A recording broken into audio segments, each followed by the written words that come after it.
Hi நண்பா, நாம் இன்றைக்கி திருவனந்தபுரத்தில் இருக்கிற கோவளம் பீச்சுக்கு தாங்க வந்திருக்கோம். இந்த கோவளம் பீச்சில் ஒரு போட்டிங் விட்டுருக்காங்க. இது வந்து கடலுக்குள்ளே கூட்டிகிட்டு போகிற போட்டுங்க, ஸ்பீடு போட்டு. நம்ம ஒரு ஃபேமிலி பேக்காகவும் போட்டுக்கலாம், இல்லைனா ஒரு தனி மெம்பராகவும் போய்க்கலாம். இங்கே அவர் நம்மளை கூட்டிகிட்டு போனவர் ரொம்ப ஜாலியான பர்சனுங்க. நல்லா சுற்றி காமிச்சார்.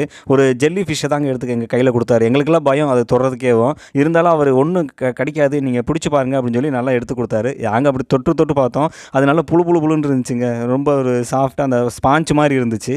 அதை விட்டோன்னே கையெல்லாம் பிசு பிசுப்பாக இருந்தங்காட்டிக்கு அதை நாங்கள் பார்த்தோன்னே கீழே விட்டுட்டோம். ஆனால் பார்க்குறதுக்கு நல்லா இருந்தது. எங்கள் கூட வந்தவர் நல்லா சுற்றி காமிச்சாரா, நல்லா இருந்துச்சு. இது கடல்லேருந்து கிட்டத்தட்ட ஒரு 1 கிலோமீட்டர் உள்ளே போய் நம்மளை நல்லா சுற்றி காட்டுறாங்க. கோவளம் பீச் வந்தீங்கன்னா நீங்கள் கண்டிப்பாக இதை வந்து விசிட் பண்ணுங்கள். ரொம்ப சூப்பரான இடம். இந்த போட்டில் வரதுக்கு இப்போ பர்சனுக்கு 250 ருபீஸ் சார்ஜ் பண்ணுறாங்க. 250 ருபீஸ்ங்கிறது கொஞ்சம் ஜாஸ்தியாக இருந்தாலும் ஃபேமிலியோட இந்த கடலில் சுற்றி பார்க்குற அனுபவமே ரொம்ப ஜாலியாகவும் சூப்பராகவும் இருக்குங்க. இங்கே பார்த்தீங்களா, இங்கே நாங்கள் கடல்லேருந்து உள்ளார வரைக்கும் வந்துட்டோம். அதுதான் கரை. இந்த கடலுக்குள்ளார வந்துட்டு ஒரு நிமிஷம் நம்ம அப்படியே சுற்றி காமிச்சிட்டு என்னென்ன வியூ பாயிண்ட் இருக்குங்கிறது காமிச்சிடுறாங்க. இது ரொம்ப அழகாகவும் இருக்குங்க.